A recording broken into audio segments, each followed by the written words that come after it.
5, 4, 3, 2, 1, 0, ignition, liftoff. Welcome to the GHT Overland Podcast, where we visit with overland travelers and explorers around the globe, learning from their experiences and enjoying their stories. We are Chris and Lisa. However, today it's just me. We are from a little city called Washougal in Washington State, known as the entrance to the Columbia River Gorge. Today's featured guest is Hein van der Laarschot. Hein and his wife Bernadette averaged 3 to 4 months of overland travel a year since 2005. They've traveled from Morocco to South Africa with a 3-month trip planned this year for Namibia and Botswana. From 2009 to 2013, Hein owned a company producing large overland trucks. So today's episode is extra special with the amount of experience Hein has with overlanding and overland trucks. So without further ado, welcome, Hein. Okay, well, from Holland, for me it's good evening, and for you it's good morning. Yes, it is. What time is it there? It's now exactly 5 o'clock in the evening. 5 o'clock, and it's 8 o'clock in the morning for me. Yep. Very good. So thanks for joining us today. And fill us in on any blanks on that intro and give us a little glimpse into your background. My background, I studied techniques, so a technical background, and quite quickly I switched over to marketing and sales. I worked for Skill Power Tools, a United States company. I worked for Panasonic, the Japanese company, and after that I worked for a technical company in electricity and data networks and security. Okay, that's really interesting. Yep. From that, I switched over to a company in the polyester industry until 2008, and then I resigned. That was just before the crisis. I resigned my job, and Bernadette and I traveled to South Africa. Okay, good. Now, as we learned in the intro, you owned a company building overland trucks. Tell us a little bit about that. Yeah, when I during the trip from a year 2008-2009, the crisis hit our economy. I resigned. I had no job, and I had the opportunity to buy a company producing overland trucks, big 4x4, 6x6, 8x8 trucks, the big ones, but also smaller ones, Toyota Hilux, Land Rover. It's a small company, no personnel, no labor on the payroll, but for every specific part of the building process, I hired specific people. Every time a specialist in metal welding, in woodwork, furniture builder. So every time during the process, new personnel, new people. Okay. And that I built the trucks. Mainly trucks for people all over the world, from New Zealand, Australia, Europe, not for the States and not for South America. And how long did you do that? I did that for 5 years, and after 5 years, I sold the company. The guy had already a technical background. He also owned a transporting company with a lot of trucks. So on that side, there was nothing new for him. But building the box in the back in such a way that it lasts not only for one trip but for more trips. Okay. Wow, that's great. So now, once you decided overlanding was something you wanted to do, you and your wife, how long was it before you guys took your first trip? Start in the beginning. When I was still on high school, what you call high school, all my buddies came on a bicycle, and I came with a camper, a Volkswagen. No and from that moment on, my whole life, I had a camper. In total, 11 pieces. Which means that the building of a camper, or in later stage, overland trucks, was not new for me. In a couple of years, I owned Unimogs. A small one, a 404, and later a 416. And my wife and I decided to do a longer trip that started in 2005. Then we went with a big Mercedes truck, a 4x4 truck, from Holland, Belgium, France, Spain, Morocco, Mauritania, Senegal, Gambia, and back. And we did that in a period of 4 months. After that, we went back to work again, no problem. In 2006, again, we were in a trip in Morocco, and there we met 2 Dutch people who had quit their job and went in a Unimog 1300 on a overland trip without an end, so an open end. Driving back from Morocco to Holland, Bernadette and I talked to each other. And I asked Bernadette, why is it that not possible for us? We don't have any kids. We have money in the bank. We have a good truck. So why don't we do that?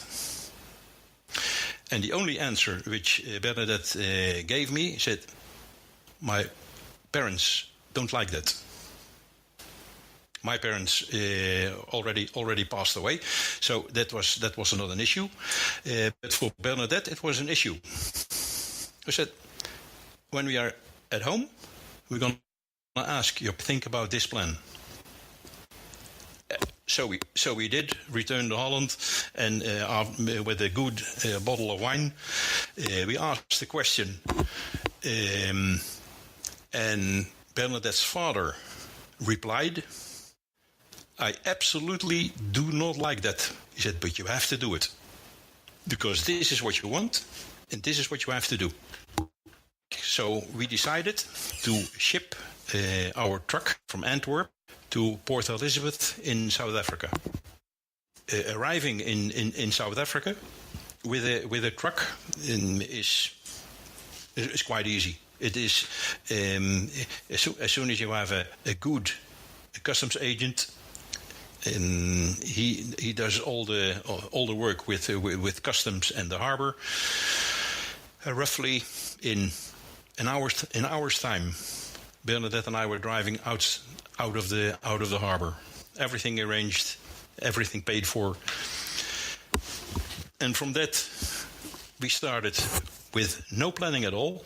The only planning we had was we had to be back to ship the car back to Holland in roughly 11 and a half months. Okay. So now, Hein, once you decided overlanding was something you were going to do, how long was it once you guys got that official, okay from Bernadette's father to the time you took your first, official trip? We traveled 2008, 2009. Okay. Where did we go to? I voted for Australia. Bernadette voted for South America. So we finalized in the middle, Africa. one thing, if I talk to a lot of people traveling around the world, Africa has something special. Once you've been there, you lose your heart.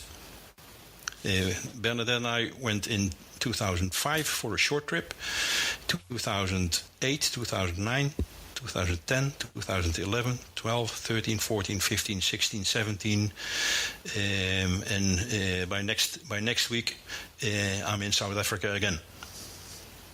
Wow. Okay. So that's pretty special place.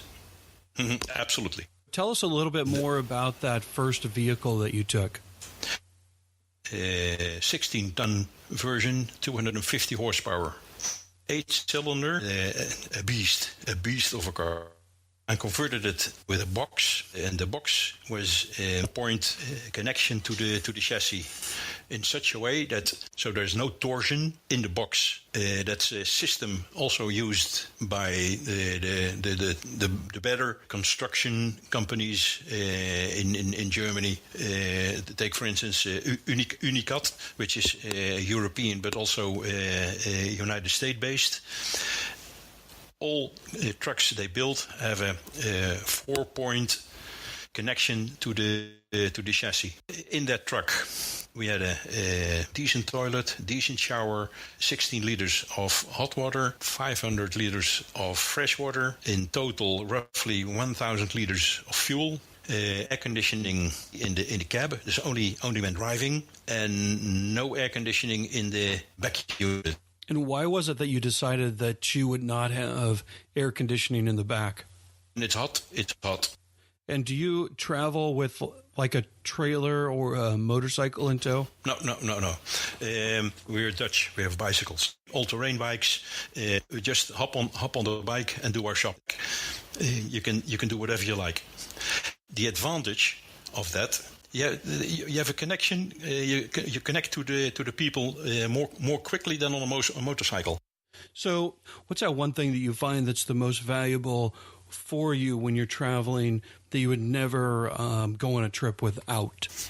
A reliable truck, which means before you go, your truck or car has to be 100% in a good technical condition. If, for instance, if there's a small play already in your steering system, get it repaired. The play never gets less; it always gets worse. Check all the springs. Make sure that your engine is 100% okay. You have good tires, not old and run down overstock tires, but make sure you have good stuff. One of my friends drove around from Holland to South Africa and back. And when he came back, he brought the car back into in our workshop when I still owned the company. And within half a day, he was out again. And that's because he started with a good truck, and then you come back with the good truck. If you leave with bad material, you have a lot of trouble during your trip and coming back. And does that take a lot of like a regular maintenance program as you're on the road? That's for sure. If you for instance Mercedes every 5,000 Ks you have to change oil. So every 5,000 you change oil. If you have a bad terrain, a rocky terrain, every evening, put on your overall, go under the car, check. Is everything there? Is everything no loose ends? And in that way you keep your car up to date. So the regular maintenance schedule, but also common sense. If you hear something, a knock or this is a squeak, which is new, try to find it, because perhaps something is wrong. The most important thing is the truck gets you from home to a certain point, but it also has to bring you back. So you have to rely on your material. The most important thing when you go with good material, good stuff. Make sure everything is 100% under control. And then have a good maintenance program behind it to make sure that that you stay in good condition. Yep. Okay. Anything that you originally took with you on that first trip that you figured out you did not need and you did not take again? A generator. I never used it. Never used it. So tell us about your current top 2 or 3 destinations and what makes them extra special for you guys. The top destination for Bernadette and myself in national parks in South Africa, because in those national parks really lots of wildlife, and that is something which is only in that part of Africa. That makes for us the part of the world which is very interesting. It is in that respect we have purchased a Toyota Hilux in South Africa, shipped it back to Holland, roll on, roll off, converted it into a camper, and shipped it back to South Africa again. So next week when I fly to Joburg, I pick the car, and I can travel around. You've got the vehicle in South Africa. Yeah. And is that where the vehicle is stored? Is with the garage? No, that's somebody I met during our trip 2008-2009 with the big truck at that time. We've met those people, South Africa to Tanzania, and we were on the trip to Kenya. We met each other on several occasions, and during those evening meetings with a lot of beer, the guy said, "Yeah, you have to store it here." He built a garage for it. When I service for the car, he picks up my car, brings it to the garage, brings it back. When we fly in, but he picks us up at the airport. It's hospitality which is unknown in Europe.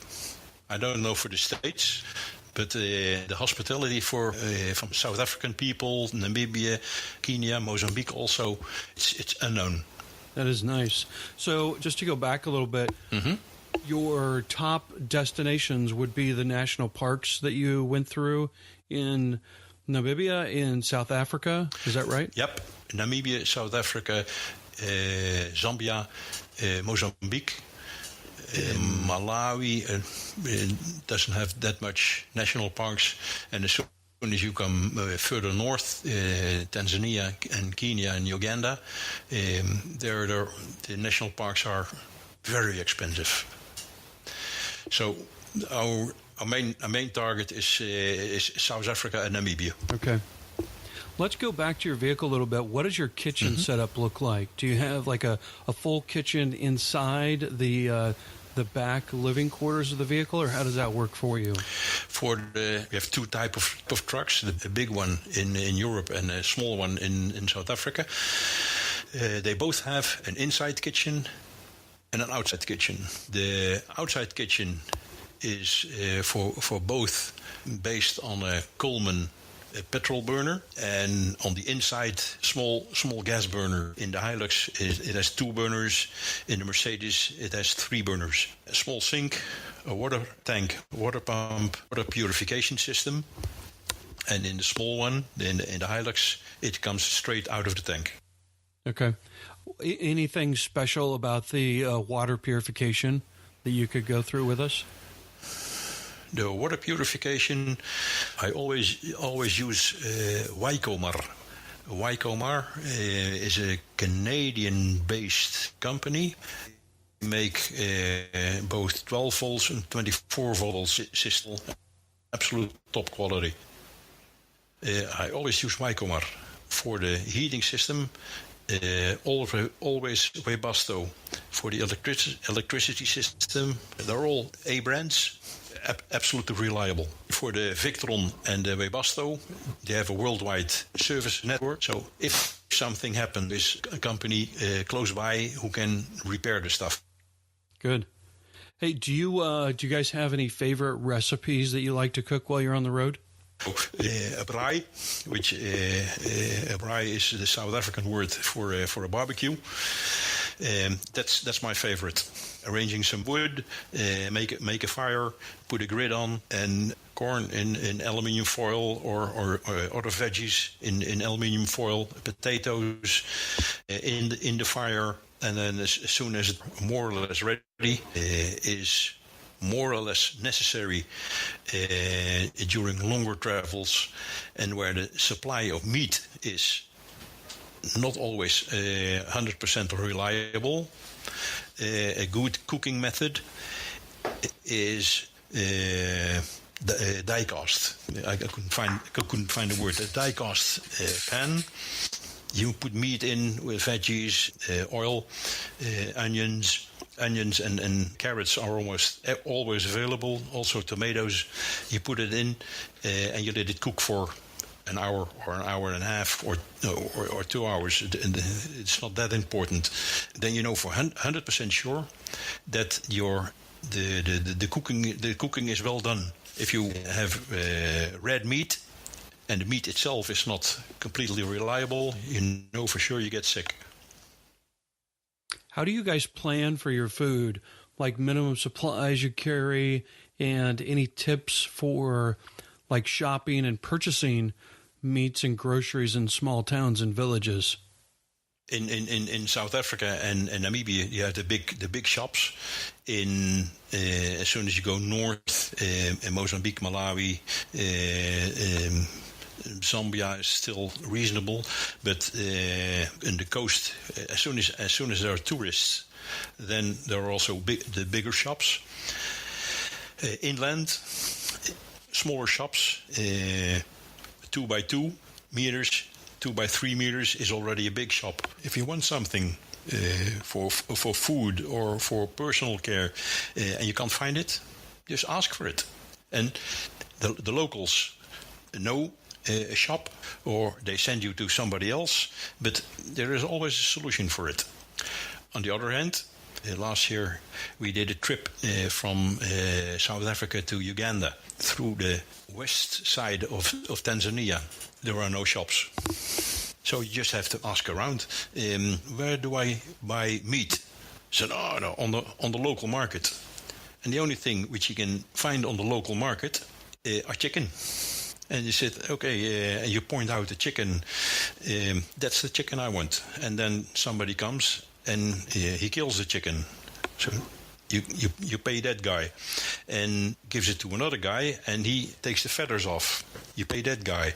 And so it is more or less daily activity, just doing shopping and trying to gather what is available. And it is something completely different from what we're used to here in Holland, because more or less civilized countries, you go to a shop and the only thing that you see is a chicken in plastic. And it's still making noise when you decide to eat it that evening. Makes the traveling and an adventure in the first time when you point out the chicken, and that's the chicken I want to eat tonight, you think, oops. But for the locals, it's normal. Yeah, that's completely different, right? Yep. And then how are you doing laundry on the road? Have you figured out a good system that works for you? The small stuff we do by hand. And if we have a lot of laundry, we ask one of the ladies, where do I do the washing? There's always somebody who wants to help you. You pay for it. In that way, you promote local economy. They do the washing. They don't have washing machines. They do it by hand. And do you guys have a full bathroom and shower on board, or what's your preferred method for cleaning up? Full shower and toilet, because for us it's a must. I've built trucks for people. They said, no, I don't want a toilet. We go in the bush. For me, that's not an option. I want to have a good toilet and a good shower. That's a personal decision. Okay, good. So let's kind of change gears here real quick. Tell us about your number one biggest challenge you've overcome on the road. Maybe you were stuck, or maybe it was a border crossing. What was that one time that you were really like you did not know how you were going to get through that particular situation? the border crossing from Mauritania into Senegal. Then you have to cross the Senegal River. One side of the river is Mauritania, and the other side of the river is Senegal. That's absolute chaos. You have to change money in order to pay for the ferry. Although you're still in country, everybody is running around. A lot of noise. You don't know where you have to go to. Challenging, absolute challenging. Great stories, jam-packed with experience and useful information. This episode of GHT Overland with Hein is our longer format interview, so we split these into 2 episodes for your downloading pleasure. Don't worry, new episodes are released each Thursday. In the next episode, Hein tells us how to not pay bribes at border crossings, along with great insightful ways of supporting local people as you travel, and so much more. You're going to want to have a notepad out for this one. Now, before you go too far, it would mean the world to us, and I mean the entire globe, if you'd take a moment to subscribe, rate, and review each episode. Give GHT Overland some love so we can reach as many overlanders as possible, passing on priceless experience, knowledge, and stories of overlanders doing good in the world. Thank you, and we will see you over on part 2. What are you waiting for? Go give us some podcast love with a subscribe, rate, and review. Bye.